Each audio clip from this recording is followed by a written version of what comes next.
అడుగు. అమ్మ మీరు ఇటు షోకి వస్తున్నప్పుడు కూడా మీరు ఇద్దరు మాట్లాడుకోలేదా? ఇప్పుడు అడగటం ఏంటమ్మా? సరే అడుగు, ఇప్పుడు ఏం అడుగుతావు అడుగు. నువ్వు అసలు ఎందుకు ఆయనతో అలాంటి రిలేషన్ పెట్టుకున్నావు? ఆయన ఏమవుతాడు నీకు? మరిదితో అలాంటి రిలేషన్ పెట్టుకుంటారు ఎవరన్నా? ఉందా ఈ సమాజంలో అలాంటిది? మనుషులా మీరు మృగాలా? అది అసలు మనిషేనా? వీళ్ళు అసలు మనుషులా? నీ మొగుడేనా ఇంతకు వాడు గాడిదే? వాడిని మధ్యలో వేసుకుంటావు. ఇక్కడ స్టోరీ అడుగు, ఇక్కడ అడిగితే అడుగు. వాడిని చెప్పు. ఆయనకి పిల్లలు పుట్టారంట, వదిలేస్తా అన్నాడు. ఇలా తీసుకొచ్చిరు మధ్యలో నన్ను ఎందుకు తీసుకొచ్చిరు? నువ్వే చేసుకొని ఉన్నావు, ముగ్గురు కలిసి ఉండనున్నారు. అది మీ అత్తయ్యని అడుగు. అది అత్తయ్యని అడుగు అంటే నేను గువ్వ పెట్టి వీక్నెస్ అత్తని అడుగు అంటే అది వండుకుంటాం. బేకాల్సింది మీ మరిదిని, మీ బావని, మీ అమ్మ, మీ అత్తగారిని. నాకు లాగొస్తే ఇలా నాకు ఫుడ్ లో ఏదో నాకు చెప్పాలి కదా. కానుండి నాకు ఆయన మీదే ఉంది. ఇప్పటికీ ఉందా? మా ఆయన చూసినా ఏం మాట్లాడు.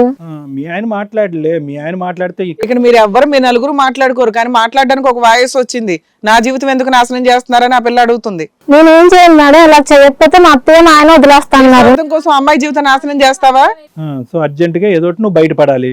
సో ఎవరితో పడుకున్నా పర్వాలేదు. ఏమో మరి 6 నెలల నుంచి నడుస్తుంది, ప్రెగ్నెన్సీ రాలేదా? ఇంకా లేదు మేడం. ఇప్పుడు ప్రెగ్నెన్సీ అంటాం మేడం. ఆమె ఇప్పుడు ప్రెగ్నెంట్ 3 months ఇంకా లేదంటదేంటి? ప్రెగ్నెంట్ అంట ఆమె. ఇప్పుడు చెప్పు, ఎన్నో నెల? 3 months అంట. 3 months. ఏమ్మా ఇక్కడికి వచ్చాకన్నా నిజాలు చెప్పడం మాట్లాడండి తల్లి. దాచుకుంటే ఎన్ని రోజులు దాకిద్ది ప్రెగ్నెన్సీలు? రేపమ్మా బయటకు వస్తుందిగా పెచ్చాశాలు. చండాలంలో ఇంకేం మాట్లాడతాం అసలు? అడగండి మేడం, హీరోలు ఉన్నారు ఇక్కడ ఇద్దరు. మీరేనా ఇద్దరు? మీ పేరు? హీరోలో జీరోలో. సంచు. మీరు? నా పేరు చరణ్. మీ ఆవిడ ఎక్కడ? ఎవరు ఎక్కడ? వాళ్ళిద్దరు ఇట్లా ఎవరైనా పర్లేదు అంటావు? మా ఆవిడ ఎవరు? ఆయనకి ఆయన ఆవిడ, ఈయనకి ఎవరన్నా పర్వాలా, ఇద్దరు ఆవిడలే. చరణ్ ఇది తెలుసా? ఈ కథ నడుస్తుందని చెప్పి మీకు 10 years బట్టి పిల్లలు లేరు కాబట్టి ఇటువైపు తెలుసా? తెలుసండి. ఎప్పుడు నుంచి తెలుసు మీకు? నాకు పెళ్ళి అయినప్పుడు ఒక 3 years తర్వాత మేము ఫిజికల్ రిలేషన్షిప్ లో ఉన్నప్పుడు అప్పుడు ఒకసారి డాక్టర్ కన్సల్ట్ అయ్యాము. ఓకే. తర్వాత డాక్టర్ నాకు టెస్ట్లన్నీ చేసి మీకు పిల్లలు పుట్టారు అని చెప్పారు. ఈ విషయం నేను మా మదర్కి చెప్పాను. మా మదర్ మేమంతా డిస్కస్ చేసి మా తమ్ముడిని పిలిపించి మా తమ్ముడితో మాట్లాడి ఇట్లా ఇట్లా రిలేషన్షిప్ లో ఉందాము అని చెప్పి మా మదర్. ఫ్యామిలీ అండి ఇది, కానీ విని ఎరగన ఊహల్లో కూడా రాని. కాదు, ఏమన్నా ఫిజికల్ ట్రయల్స్ అయినాయా? అంటే మేమిద్దరమే అండి పిల్లలము. కాకపోతే ఉన్న ఆస్తి అది కాదు తమ్ముడు అడిగేది ఏంటంటే వేరే ప్రక్రియలు ఉంటాయి కదా, మెడికల్ ప్రొసీజర్స్ ఉంటాయి కదా. ప్రక్రియలుగా ఉన్నాయి సార్, అవి కూడా ట్రై చేశాను కానీ నో యూజ్ అని చెప్పారు. డెఫిషియన్సీస్ ఏమైనా ఉండొచ్చులేండి, కానీ ఆ డాక్టరే చెప్పాడా మీరు ఈ పంచాయతీ పెట్టుకోమని? డాక్టర్ ఏం చెప్పలేదండి. మరి మేము ఫ్యామిలీ మొత్తం వచ్చింది మేమంతా డిస్కస్ చేసి మా మదర్ చెప్పినప్పుడు మా మదర్ ఒక సజెషన్ ఇచ్చారు ఇట్లా అనేసి. కాదు, ఇదేదో పెద్ద మీరు అందరూ ఎంత కాన్ఫిడెంట్ గా చెప్తున్నారంటే టెక్స్ట్ బుక్ లో 3వ ప్రొసీజర్ ఇదే అండి, తప్ప ఏమీ లేదు అన్నట్టు చెప్తున్నారు. ఎంత కాన్ఫిడెంట్ గా చెప్తున్నారు. మీ మదర్ చెప్పడం ఓకే, ఆవిడకి తలకాయ లేదు మెడకాయ మీద. మీ అందరికి ఉన్నాయి కదా తలకాయలు. అంటే ఒక సర్టన్ టైం లో డైవర్స్ ఇద్దాం అనుకున్నాను. ఇచ్చి పడేస్తే బాగుండేది కదా, ఎవరినో ఒకటి చేసుకునేది. తర్వాత మళ్ళీ డౌరీ కేసుల చుట్టూ తిరగాల్సి వస్తుందని. సో ఈ డిస్కషన్ జరిగింది మీ ముగ్గురు మధ్యన. తమ్ముడు ఏమన్నాడు? మీ బ్రదర్ ఏమన్నాడు? ఓకే అన్నయ్య నువ్వేం చెప్తే అదే అని చెప్పి నీ పాదాలు మొక్కాడు. మదర్ చెప్పినప్పుడు మా మదర్ మా బ్రదర్ తో మాట్లాడడం నేను అక్కడ లేనండి. ఆ సిచ్యువేషన్ లో ఆవిడ ఒప్పించేసింది తెలివిగా. ఏం చేస్తారో తెలియదు, అది వాళ్ళని అడగాలండి. అది కాదు, నీకు అబ్జెక్షన్ లేదు అప్పుడు? నాకు అబ్జెక్షన్ అంటే నాకు ఈ విషయాలన్నీ ఏం తెలియవు. తర్వాత ప్రెగ్నెన్సీ అని తెలిసిన తర్వాత అవునా మా మదర్ కన్విన్స్ చేశారు. అప్పటి వరకు తెలీదా మీకు? అప్పటి వరకు తెలియదండి. నా వరకు నా బిజినెస్ ఇవే చూసుకుంటే. అంటే ప్రెగ్నెన్సీ రాగానే ఇదేంటమ్మా నా భార్య ప్రెగ్నెంట్ అయిందని మీ అమ్మని అడిగావా? అడిగాను. మీ ఆవిడని అడగలేదా? లేదండి. మీ ఆవిడ ఏం చెప్పు? ఫస్ట్ భార్యని అడుగుతారా తల్లిని అడుగుతారా? ప్రెగ్నెంట్ ఎలా అయ్యో నా వల్ల కాకపోతే? ఏంటంటే సడన్ గా ఒక రోజు వామిటింగ్స్ వస్తుంటే హాస్పిటల్ తీసుకెళ్ళి డాక్టర్స్ టెస్ట్ చేసి చెప్పారు ప్రెగ్నెన్సీ అని. అది అర్థమైంది తమ్ముడు, కానీ ఎవరైనా కూడా అడిగితే ఎట్లమ్మా ఇలా జరిగింది కదమ్మా అంటే అప్పుడు మా మదర్ చెప్పారు. నీ దృష్టిలో ఏంటంటే పెళ్ళయి 10 ఏళ్ళు అయ్యింది, పిల్లలు పుట్టలేదు, వారసుడు కావాలి ఆస్తి బయటికి పోకుండా, అందుకోసం విడాకులు ఇద్దామా అంటే లీగల్ గా తిరగాలి, మెయింటెనెన్స్లు కాంపెన్సేషన్లు ఎందుకు వచ్చిన గోలా అని భరించడానికి రెడీ అయ్యారు. ఇంతలో ఆవిడ ప్రెగ్నెంట్. ఏంటి అంటే దీనికి ఒక ట్విస్ట్, మీ తమ్ముడు మీ అమ్మ డిసైడ్ చేశారు. సార్ అన్నట్టు మెడ మీద తలకాయ లేని బ్యాచ్ ఇద్దరు. ఏమని డాక్టర్ల దగ్గరికి అంతా వెళ్ళటం ఎందుకు, అదొక డబ్బులు దండగా, మనమే ఓ దుకాణం పెట్టిద్దామని తమ్ముడి చేత దుకాణం పెట్టించారు. ఇప్పుడు ఎవరు ప్రెగ్నెంట్. ఆ విషయం తెలిసి నీకు ఓకే అంటే ఓకే అనేసావు నువ్వు కూడా. ఎందుకంటే కేసులు లేవు, వారసులు వచ్చేసరి నువ్వు మగాడు అయిపోయావు. కాదు తమ్ముడు, నీ రియాక్షన్ ఏంటి ఫస్ట్ అది చెప్పు. ఓకే అన్నావు లేదు మాకు తెలియదు, ఏమన్నా రియాక్ట్ అయ్యావా నువ్వు? అంటే రియాక్ట్ అంటే చెప్పాను, బాధ అనిపించిందా నా భార్య వెళ్ళి నా తమ్ముడితో ఇచ్చింది, చెప్పాను ఇట్లా తప్పు కదా ఇట్లా చేయడం అనేసి, ఒకవేళ ఏదైనా ఆప్షన్ ఉంటే వేరే ఆప్షన్ చూసుకోవచ్చు కదా, అదే మరి సొంత తమ్ముతో చేసేది అని చెప్పాను. కాకపోతే ఇంకా ఇది కరెక్ట్ గా తీయించేసేయండి అని కూడా చెప్పావా? అక్కడ వరకు వెళ్ళలేదా? అంత దూరం వెళ్ళలేదండి. ఎందుకు నీకు కూడా అర్జెంట్ గా ఏదో దారిలో వంశోద్ధారకుడికి నీకు కావాలా మీ అమ్మలాగా? అలా కాదండి, తర్వాత మా మదర్తో మారితే ఇంక అయిపోయింది కదా, మన కుటుంబానికి కూడా ఒక వారసుడు వస్తాడు కదా. అరే అసలు వారసుడే వస్తాడో మళ్ళీ ఆడపిల్ల పుడుతుందో మీకు తెలుసా? అది కూడా వారసుడు కావాలంటే అడాప్ట్ చేసుకోకూడదు అయ్యా. అడాప్షన్ నేరమా? ఎంతో మంది అనాథ పిల్లలు ఉన్నారు, అడాప్ట్ చేసుకో. దిగజారుడు తనమా? ఇంటర్నల్ పంచాయతీలు జరుగుతాయి అనుకుంటాం కానీ ఇలాంటి సెక్స్ పంచాయతీలు అవుతాయని మేము ఎప్పుడు అనుకోలే. దరిద్రం. చెప్పు నాన్న, నువ్వేం చెప్తావు చెప్పు. ఏంటి వదినతో ఏంటి దుకాణం? లేదు మేడం, ఆమె చాలా అనుమానిస్తుంది ఎనీ టైం. ఆవిడ అనుమానిస్తుందా? ఇప్పుడు మీ వదినతో నీకేం రిలేషన్ లేదా? కాదు, ఫస్ట్ అక్కడ స్టార్ట్ చేయమంటే ఇక్కడ స్టార్ట్ చేసేవేంటి? రిలేషన్ ఉంది మేడం.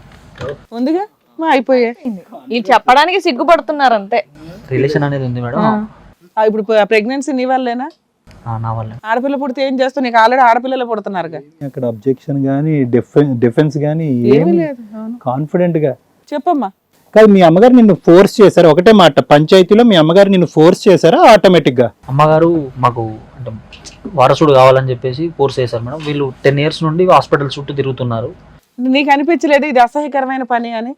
ఒకవేళ నీకే పుట్టలేదు, మీ వైఫ్ కి ప్రెగ్నెన్సీ కావాలి, మీ అన్నయ్య పడుకుంటే ఊరుకునేవాడివా? అంటే వారసుడు కోసం ఊరుకుంటారా మీరు? వీళ్ళతో మాట్లాడి వేస్ట్ అండి. వాళ్ళ అమ్మగారు కూడా ఇక్కడే ఉన్నారు. సో ఆవిడ పిలిచి మాట్లాడితే బెటర్. పవిత్ర గారు రండి.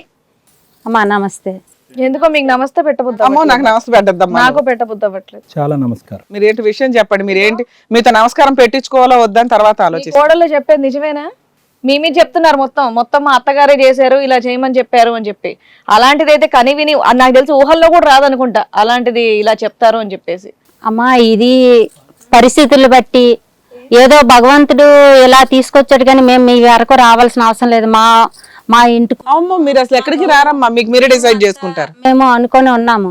మా చిన్న కోడలు కావాలని మమ్మల్ని అందరినీ తప్పును పడుతుంది కానీ మీరు చేసింది మేము చేసింది అంటే అమ్మ మా కుటుంబ సభ్యులు మమ్మల్ని అందరినీ వెలివేసినట్టు, మా పిల్లలిద్దరిని వెలివేసినట్టు, మా పెద్ద కొడుకుని మా పెద్ద కోడల్ని అందరిని వెలివేసినట్టు చూసారమ్మా. 10 సంవత్సరాలు బట్టి పిల్లలు లేరని, పిల్లలు లేక వాళ్ళిద్దరిని అంత అవమానకరంగా ఎక్కడికైనా మా పెద్ద కోడలు వెళ్తే, ఎందుకు పిల్లలు లేరు, నువ్వు ముట్టుకోకు, ఏ పిల్లల్ని ముట్టుకోకు, ఏం చేయకు, నువ్వు దగ్గరికి రాకు అని అంటే ఆమె అంతా కుంగిపోయి, మా పెద్ద కోడలు చాలా మంచి ఆమె మంచి ఆమె అయ్యుండి, మా కొడుకు మంచోడు అయ్యుండి కుటుంబాన్ని బాగా అన్ని చక్కబాట్లు ఏంటి ప్రతి ఒక్కటి చూసుకొని వచ్చాడు కుటుంబంలో ప్రతి ఒక్కరిని. మా కుటుంబం చాలా పెద్ద కుటుంబం. అంత దాంట్లోనే మా కుటుంబాన్ని బాగానే మేము లాక్కుంటూ అన్ని బాగా చేసుకుంటూ వచ్చాం. అయినా సరే మా పిల్లలిద్దరికి ఎక్కడికి వెళ్ళిన అవమానాలే తప్ప ఎవరు మా పిల్లలిద్దరిని బాగా చూసుకునేలే లేరు. మాకే ఎందుకే ఇంత కుటుంబ సభ్యులుగా ఉండి కూడా మేము పెద్దవాళ్ళమై ఉండి కూడా మాకే అవమానాలు ఎదురవుతున్నాయి. అలాగని మా పిల్లలకి 10 సంవత్సరాలు బట్టి పిల్లలు అయితే మేము మొక్కలేని దేవుడు అంటూ లేడు, మొక్కలేని కుటుంబం అంటే ఎక్కడ లేరు. ప్రతి ఒక్కరి దగ్గరికి మందులకి వెళ్ళాం, మాకులకి వెళ్ళాం, అన్నిటికి వెళ్ళామమ్మా. కోరి ఎందుకమ్మా మేము మాత్రం కుటుంబాన్ని చేసుకుంటామా చెప్పండి? ఏంటమ్మా పిల్లలు లేరు అనేది అవమానమా? అంతేనా? ఇంకే అవమానంగా మా పెద్ద కోడల్ని చాలా అవమానకరంగా చూసారండి. సమాజంలో ఉన్నారమ్మా మీరు. నువ్వేదో సుత్తి ప్రిపేర్ అయ్యి వస్తే మేము వింటామనుకున్నావా ఏంటి? ఎంత వాయిస్ మాట్లాడుతున్నావు తెలుసా? ఆగు, లాస్ట్ లో మాట్లాడతా నీ గురించి. ఎంత సపోర్ట్ చేసుకుంటున్నావు నువ్వు చేసే సపోర్ట్ కాదమ్మా. ఒక ఆడపిల్లని అంత ఎవరు వాళ్ళ అమ్మ నాన్నకి బాధ నీకెందుకమ్మా? ఇప్పుడు వాళ్ళ అమ్మ నాన్న అంటే వాళ్ళ అమ్మ అబ్బాయి ఏం రీజన్ చెప్పాడు తెలుసా? ఆ అమ్మాయి కోర్టులకు వెళ్తే మేము ఫైనాన్షియల్ గా సెటిల్మెంట్ చేయాలంటే అందుకని నోరు మూసుకొని సర్దుకున్నాను అని అన్నాడు. నువ్వు వచ్చి సమాజం మీద పడేడుస్తావేంటి? సమాజం మీద అంటే అండి మా కోడల్ని వదిలిపెట్టేస్తాను అంటున్నాడండి. కొడుక్కి అంత నచ్చ చెప్పాను. వదిలిపడేస్తే బెటర్ అమ్మా ఈ దరిద్రం కంటే. ఆ పిల్ల లైఫ్ అమ్మాయి వాళ్ళు ఇంట్లో వాళ్ళు డిసైడ్ చేసుకునేవాళ్ళు, నువ్వెవరో డిసైడ్ చేయడానికి? డిసైడ్ చేశాను కంటే ఇప్పుడు నువ్వు ఆ పాత్రలో ఉంటే నువ్వు చేసేదానివా? నీ మరితో పిల్లని కనేవానివా నువ్వు? అమ్మా ఇది మేము కంటిన్యూగా చేయడానికి అని కాదమ్మా. ఆ పిల్లకి పిల్లలు లేరు అన్నారు. అయితే ఏంటి, ఒకసారి అయితే ఏంటి, చెయ్యొచ్చా? పిల్లలు లేరని అన్నారు. పిల్లలు లేరు. ఒక్క నిమిషం ఆగండి. మీరు ఎంతలా వాదిస్తున్నారంటే అసలు ఈ ఐడియా ఎప్పుడు వచ్చింది మీకు? మాకు ఐడియా రాలేదండి. ఆ పిల్లేమో విడాకులు ఇచ్చేస్తామంటే బాధపడి ఆ పిల్లేమో ఉరేసుకొని చచ్చిపోతాను అన్నదండి మా ఇంట్లో. ఆ ఉరేసుకొని చచ్చిపోతానంటే ఏటమ్మా ఇది అంటే అత్తయ్య అమ్మ తర్వాత అత్తయ్య నువ్వేను ఇంకా నేను చచ్చిపోతాను నా బ్రతికేందుకు ఒక పక్క విడాకులు ఇచ్చేస్తాను అంటున్నారు చేయిస్తాం అంటున్నారు ఇంకా నేను చచ్చిపోతాను అత్తయ్య అంటే ఏటమ్మా ఇది పిల్లలు లేనందుకు చచ్చిపోతావా 10 సంవత్సరాలు బట్టి ఎన్ని అవమానాలు ఎదురవుతున్నాయి నీకు దానికి లేదు ఇప్పుడు చచ్చిపోతాను అంటే వేటమ్మా అని చెప్పేసి అంత నచ్చ చెప్పాను. మీ పెద్ద అబ్బాయి పర్మిషన్ తీసుకున్నావా? మా పెద్ద అబ్బాయి పర్మిషన్ కాదు, వీళ్ళందరికీ ఆ అమ్మాయిని నచ్చ చెప్పడానికి నాకు చాలా రోజులు పట్టింది. ఆమెకు చేయి కోసేసుకుంది చచ్చిపోవాలని ఆ పిల్ల.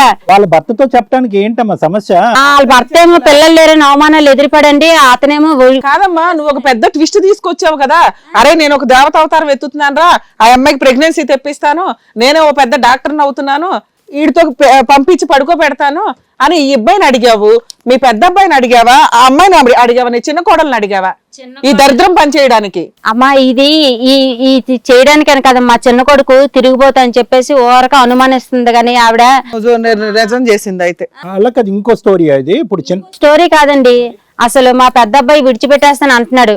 ఆ అమ్మాయిని విడిచిపెట్టి ఇకరా పిల్లలు లేకపోతేనేమో చిన్నదానికి పిల్లలు లేడా ఏదో రకంగా అంటే డాక్టర్లు ఇంకా ఆడపిల్ల అయితే వంశాంకురు లేరు. అయితే ఇలా నచ్చ చెప్పాను, అంత నచ్చ చెప్పినా వెళ్ళలేదు. మా చిన్న కోడల్ని తీసుకెళ్లాను, అమ్మ ఇది మన కుటుంబంకి తగ్గట్టదే, పెద్ద కోడలు అంత మంచిదే, నువ్వు అంత మంచిదానివి, ఏదో చూసి చూడనట్టు పోయి జాగ్రత్తగా వండుకుందామని అంటే ఆ అమ్మాయి వెళ్ళలేదు. వీళ్ళకి నచ్చ చెప్పానమ్మా, మరి నేనేం చేయను, నా వంశం కోసం నిలబెట్టుకోవడం కోసం నేను వీళ్ళకి నచ్చ చెప్పాను. హిట్ టీవీ యాప్, ఇందులో short news, live news, entertainment shows, movies, digital magazines తో పాటు మీ జిల్లా వార్తలను కూడా ఫ్రీగా చూడొచ్చు. ఇంకెందుకు ఆలస్యం, వెంటనే హిట్ టీవీ యాప్ ని డౌన్లోడ్ చేసుకుని ఫ్రీగా ఎంటర్టైన్మెంట్ పొందండి. Hit TV app. Hit TV app. Please download hit TV app. Hit TV app ని ఫ్రీగా డౌన్లోడ్ చేసుకుని ఎంజాయ్ చేయండి. మీకు నచ్చిన ఎంటర్టైన్మెంట్ కోసం హిట్ టీవీ యాప్ ని ఫ్రీగా డౌన్లోడ్ చేసుకుని ఎంజాయ్ చేయండి. హిట్ టీవీ యాప్ ని డౌన్లోడ్ చేసుకుని ఆస్వాదించండి, ఆశీర్వదించండి. ఇంతమంది సెలబ్రిటీలు హిట్ టీవీ యాప్ ని డౌన్లోడ్ చేసుకోండి అని చెప్తున్నారంటే ఎంత మంచి యాప్ ఆలోచించండి. అమెరికా అమెరికా అమెరికా అమెరికాలో చదవాలనుకునే వాళ్ళకి విశ్వసనీయమైన పేరు మన శౌర్య కన్సల్టెన్సీ. యూకేలో 1 year మాస్టర్స్, యూకేలో 1 year masters, 2 years work permit up to 5 years visa. Contact Shaurya consultancy. Contact 89851 89851.